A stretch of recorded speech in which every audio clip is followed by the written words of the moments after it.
Okay, hi everyone. My name is Zach, and I'm here to take you through the Your Way debsoc first speaker seminar tonight. You probably can't see me on camera at the moment, and that's because Facebook Live is a bit difficult to use, but that's okay, we'll kick ahead anyway. First I need to actually get this. That's not what I mean. What's that? Yeah, okay, cool. Alright. Okay. In terms of the layout for today, I'm going to go through, I guess, a few areas that I think would be helpful as a first speaker. As a starting point, the general aim of this seminar is largely applied to speaking in the Australs format. For those of you that don't know, that's just 3-on-3 generally, so teams of 3, 8-minute speeches. You could probably find the material in here also broadly useful for other 3-on-3 formats, like joint scroll, which some of you may have debated at recently. What I'm saying here probably wouldn't be too useful for BP debating. I've largely just been told to cover my experience in 3-on-3 debating. In terms of the layout for today, I'm going to walk through about 6 areas. The first is controlling prep, second being preemptive, third walking through setup in your first speech, next walking through material in your speech itself, finally, a little special section on first negative speeches and how to approach them specifically, and then finally some notes on style. I think I have one more section here I forgot to put on the slide, but it's literally just me ranting, so we'll see if I get there in time. Cool, controlling prep. Speaking first is pretty tough in the sense that you're the first speech that's always going to happen in the debate, or the second speech if you're first negative. And sometimes prep isn't always productive, your teammates might get distracted, and the person that disproportionately suffers the most tends to be yourself and your speaks as a consequence. So it's critically important to control prep. Importantly, I'm not talking about controlling your teammates or abusing them. What I am talking about is controlling the flow of prep itself to make sure that you get the most out of prep with your team. Ideally, in any team that you're speaking in, you would already have reasonably defined roles. So that might be one of your teammates helps you write the case, fills in mechanisms in your speech, or provides you with general content, while another speaker in your team might sit by themselves for a bit and think about material the other team might come up, and then at various points in the debate, bring that material into prep and make sure it's integrated into your own speech. These are just some of the roles you could have in prep itself, but in terms of controlling the flow of prep, it's usually quite good to have every member of your team working towards, I guess, specific and defined tasks, so you don't fall into the trap of having conversations where you repeat things or you go off in a direction that isn't necessarily productive. As the first speaker, you should be taking an active role in making sure things are being done, in particular at certain times. So, i.e., making sure your speech writing starts at 15 minutes, which should give you adequate enough time to write out an 8-minute speech and make sure the sufficient detail is built into that speech. I think the reason why, as a first speaker, you should take the role to try make sure things are happening in prep is largely just because your teammates don't necessarily have the same amount of buy-in into your speech being good.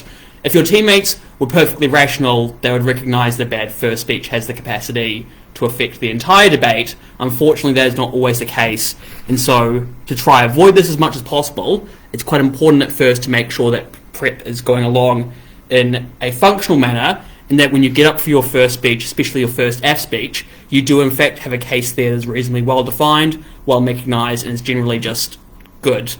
Another important thing to note in terms of prep itself, at first it's critically important to ask questions, and that can be questions about anything in the debate. Why are we doing this point? What does this prove? Could you re-explain that? And I think asking these questions of your teammates is particularly important, especially either because you want the answer to something you thought of yourself and you can't think of it particularly quickly, but they might, or they're trying to explain something to you and you don't understand. It's important to note that if you're confused with something and trying to put it into your speech, it is incredibly likely the adjudicator is going to be confused when you get up to speak and repeat a point that you don't properly understand. So, just in terms of takeaways on prep itself, try to make sure that you are controlling the direction of prep and making sure that things are being done at certain times.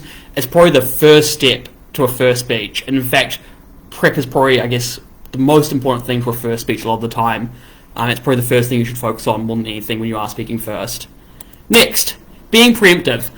I'd note this mostly applies to first affirming, and it's largely just because if you're at first neg, you're responding to first affirming, so there's not really the same need to be preemptive in the same way of material that might come out in the debate.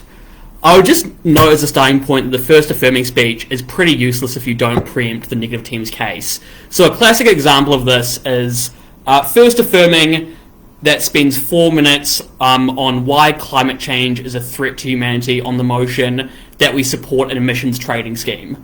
A lot of negative teams in the debate would probably just support things like a carbon tax or some alternative form of economic policy that they would use their comparative political capital to pursue. And I think what that then means is that first affirming has spent 4 minutes explaining why climate change is a threat to humanity we ought to prioritise. Side negative is never going to really disagree with that. And by spending 4 minutes on that, that's 4 minutes of your speech that you've functionally wasted and contributes nothing to the debate. There are lots of other instances I could point to in specific motions where this is the case. I think what's important here is to keep in mind, are you talking about material to fill out your speech, or is this material that actually actively contributes to you winning the debate? Is it going to be material that's contested, or is it just going to be material that no one will bother to contest? In terms of actually applying this, it is about actively asking yourself, what would I say in response to this? So if it was the case, for example, that you were affirming on that motion, you would probably say, if you're on side negative, of course we care about the environment. Asking yourself simple questions like that is often quite a good way to avoid either going into material that won't be relevant, or instead thinking of potential responses that might be made to particular points you're going to bring into the debate, and then building in or insulating your case from those responses or from those attacks. As a, I guess, like, aesthetic point, I would just note you should probably try to make your preemptive material sound constructive, which is to say, don't say, side negative might say this, mostly because it makes you look dumb if they don't say that, but also it just sounds cringe anyway. Like, I think it's probably just, like, important in this case to go, like, I think usually phrasing it as questions is quite useful. It's like, I know, what if they, like, you might ask yourself, what if this happened? And it's like, that's unlikely to happen. So phrasing it in a way where it seems like your preemptive material sounds constructive, it sounds a lot nicer, and it makes you look like less of a fool in case side negative decides not to attack you on that. Also take some time to just broadly think about material that might be symmetric, which basically just means it applies on both sides of the house, or if there are some pathological examples that you can exclude from the debate. So examples that aren't within the spirit of the motion. The classic example of this, and I'm pretty sure it's in the current Australs judging manual, is that we would ban plastic surgery. A lot of affirming teams would be well within their rights to say, well, of course, we're not going to ban plastic surgery for burn or acid attack victims, because those are the kinds of people that aren't really affected by the motion. The motion is clearly about, I guess, like the kind of exploitative aspects of the, like, commercial plastic surgery industry, and the way it preys upon victim psychology to try, like, sell them, like, you know, like skin whitening treatments and stuff like that. Cool. Setup. I think just as a starting point, you shouldn't be afraid to have a large portion of your speech dedicated to setup. Sometimes you will just have motions that will require you to have a reasonably comprehensive model or stance, and it might need to be highly detailed, and that's perfectly okay. There's nothing wrong with getting to your points at 3 minutes into your speech because you had to spend 2.5 minutes explaining what precisely you're going to stand for. And some motions just do this. Like, I remember there was some debate on Australs a few years ago which was like that we support sortition. And sortition is a form of governance that basically elects representatives through lottery rather than actually having voting through democracy. And that required extensive modelling to explain how exactly it looks like, who's picked, and I guess to deal with some of the preemptive attacks like how the civil service would still be functionally the same, so elected representatives would still get the same advice. The difference is solely on the elected representatives themselves and not the overarching features of government. So those are kind of like some of the things you might do in setup to avoid some of those like unreasonable attacks you might get from side negative. But there are also is also necessary detail in that case. I think it's important to keep in mind, though, that your setup should have a point. Don't do a setup that is redundant or pointless beyond showing you might know things about how the United Nations works. A lot of speakers, particularly younger speakers, will just have incredibly comprehensive setups that serve no strategic or tactical purpose in the debate, and that functionally ends up being a waste of time. No one's particularly impressed if you know specific things about like some committee of the UN if it doesn't contribute to the debate in a meaningful way. So make sure when you are doing setup that you're setting up things that actually have a bearing on the debate rather than just showing your general knowledge for funsies. This is optional, but I would broadly say don't have a setup point. By that I mean some speakers will have like 3 points in their speech, and one of their points will be called setup, and then their 2 other points will actually be their arguments. It shouldn't functionally affect your speech. I just think it looks aesthetically bad and just like sounds like grating. I think it's usually just more effective to go introduction, do your setup, then let out your team split, so the 2 points you're going to cover, and go through those points first. Because a setup isn't really a constructive argument in the debate so much as it is setting out what your stance is, and I don't think it gels thematically to try and mash that together as the same thing as the substantive points are going to bring. Cool. Walking through material. I think a good speech broadly, or at least a good first speech, is a combination of effective example use, structural analysis, and broad claims about how you should weigh material. What each of those means is, effective example is just an example that's relevant to the debate. Structural analysis broadly refers to just analysis that you could generically apply across different contexts that would demonstrate why something is likely to be true. Oftentimes those things are very useful to be used in conjunction, so you might have a particularly interesting example, but an adjudicator is unlikely to weigh that example as particularly important unless you do the steps to explain why that example is generalizable across a lot of different contexts. The usual standard for assessing debates is that, I think the world standard from a few years back broadly applies, which is that debates are assumed to happen in a functioning democracy, which means that any debate could potentially apply to a lot of different contexts or countries. So if you're going to use an example from Canada, for instance, you should probably explain why the features of Canadian government in that particular debate are likely things that are generalizable, so how that example plays out is likely to play out in lots of different jurisdictions. And obviously just that last part there about weighing material, that broadly just means you should be able to explain why your contributions are important or impactful in the debate. How many people are affected, are particularly vulnerable people affected, are people affected that we should care about uniquely in this debate, explaining why your contributions are meaningful and important to the debate itself. I think additionally to that though, you should also be clear within your substantive material itself. So a lot of speakers at first will just list mechanisms, and it will be entirely unclear what endpoint they're actually driving towards with either their individual points in their speech or the overall thrust of their speech itself.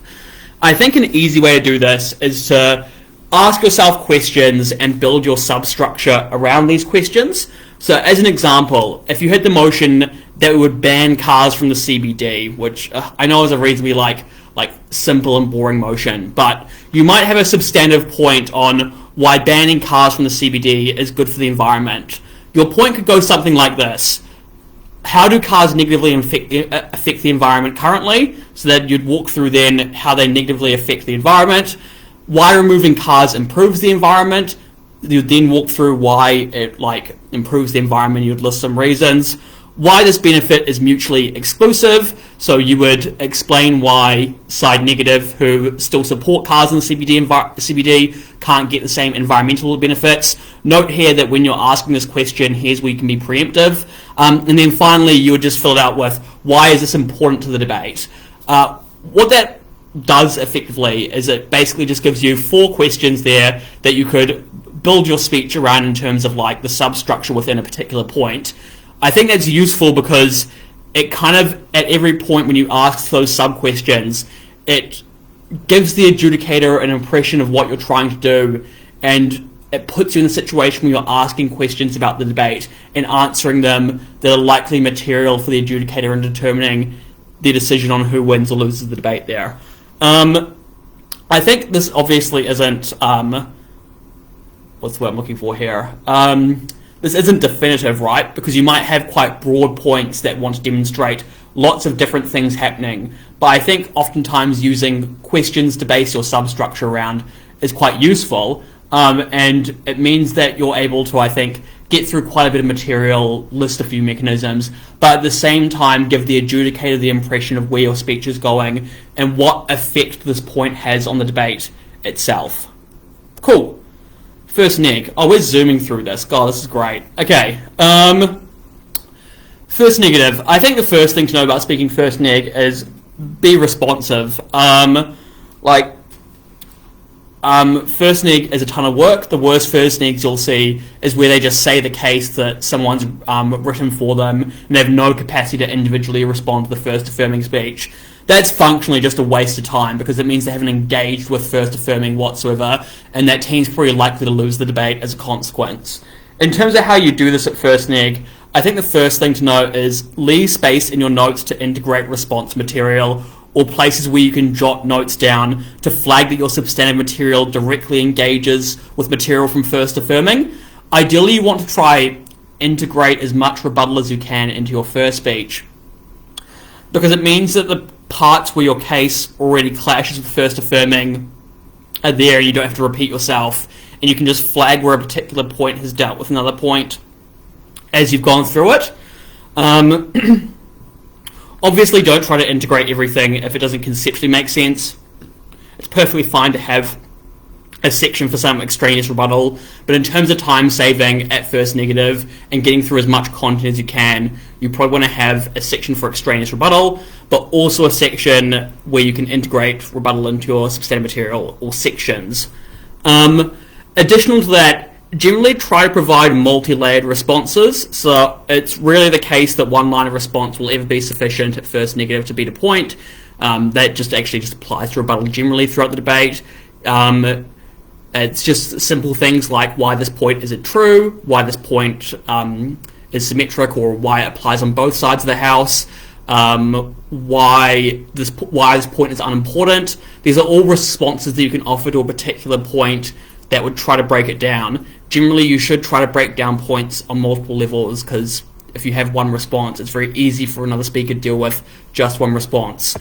I think as a final note, at first neg, it's incredibly unlikely that you're going to be able to hit everything that happened in the first affirming speaker's speech, but you should broadly try your best anyway. Most debates are lost on a lack of engagement and a failure to respond to particular contributions in people's speeches, so trying your best to respond to everything is, I think, particularly important, or at least acknowledge all the points in a previous speaker's speech. Cool. Style. Style was put last here because I think it's not unimportant, but a lot of people think style is not particularly important. So a lot of people think about style as something as like flowing romantic language and whipping out all the nice words, and for some people that works quite well. It does not for me, and I don't think you should try and make it work well for you either. I think the biggest thing at first in terms of style is expressing complex ideas in simple terms, which basically just means don't use a ton of jargon where you don't need to. Try to use simple language to express your concepts in a way that makes them easily digestible.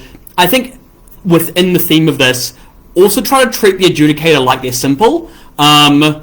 If you I got a chuckle from the audience there, but genuinely though, if you treat the adjudicator as though they've got a very baseline understanding, and they might not be the brightest person, it probably means that your arguments are constructed in a way that they're incredibly easily digestible, and more likely than they will follow your arguments and track and credit them in the debate. I think just as an aim for speaking first, it should be clear at every point in your speech what you're doing. So linking back to what I was talking about earlier, that's why it's often useful to build your points with a substructure based around questions, because by asking those questions and answering them at every point in your speech, you're explaining where this is going, what the aim of your speech is doing, what overall it's doing to win you the debate. I've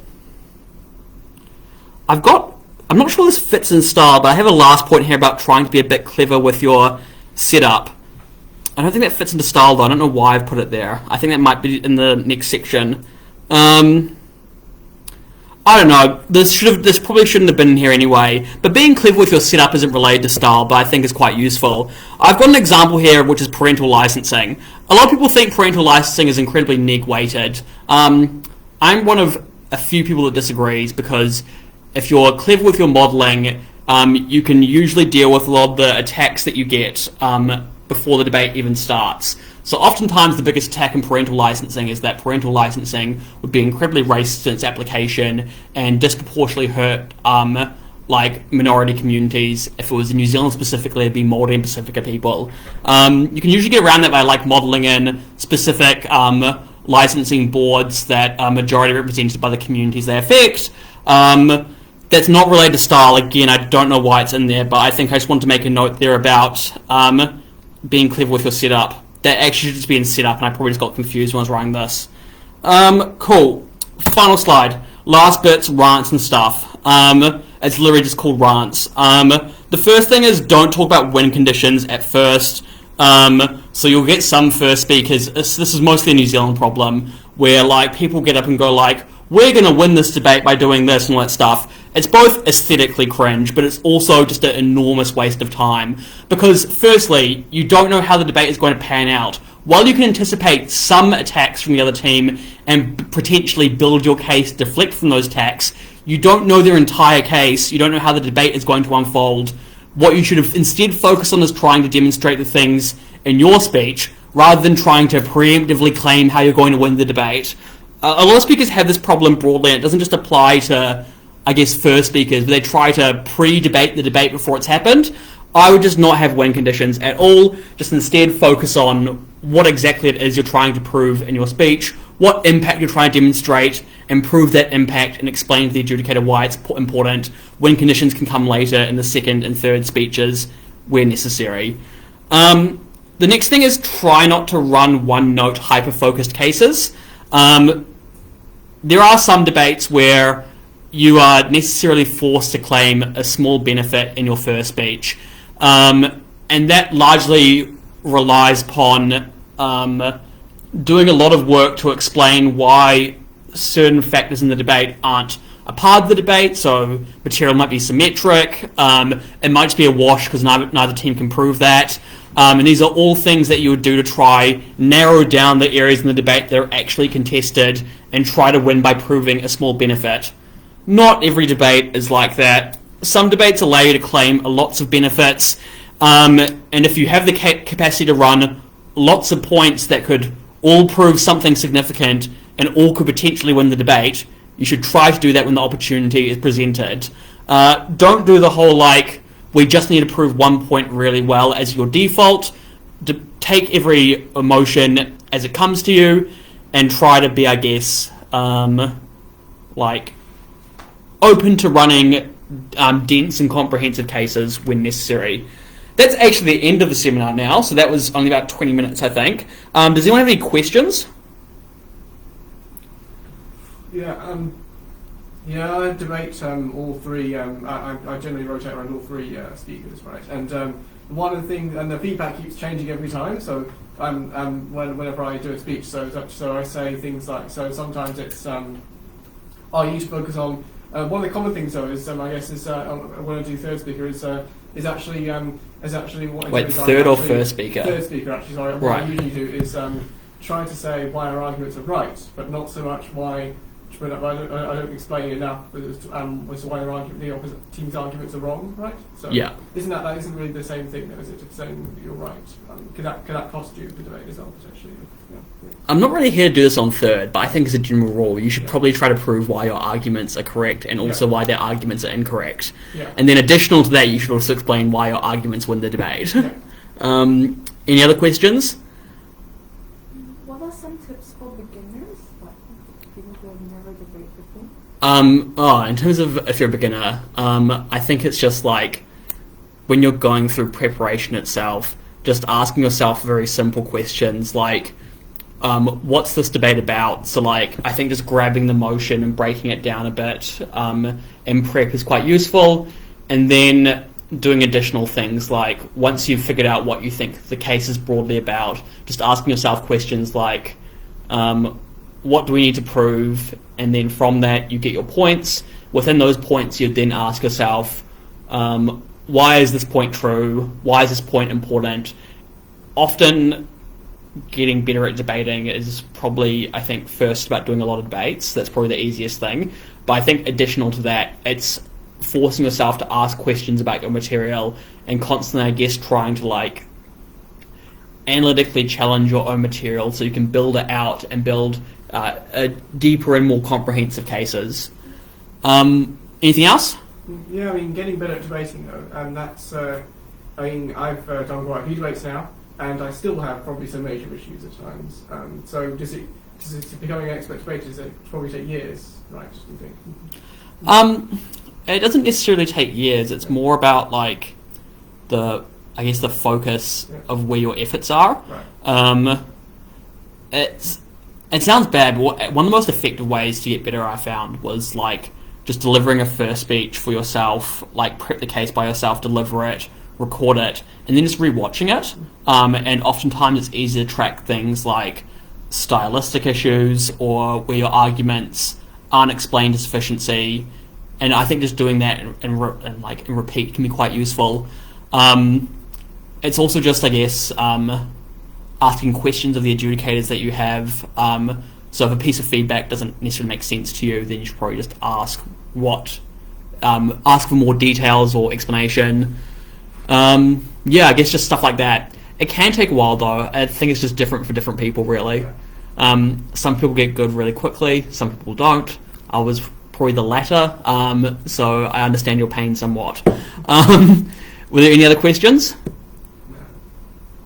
Cool. Okay. And Anthony, if anyone's asking questions in the live stream, I don't care. Okay. That's it for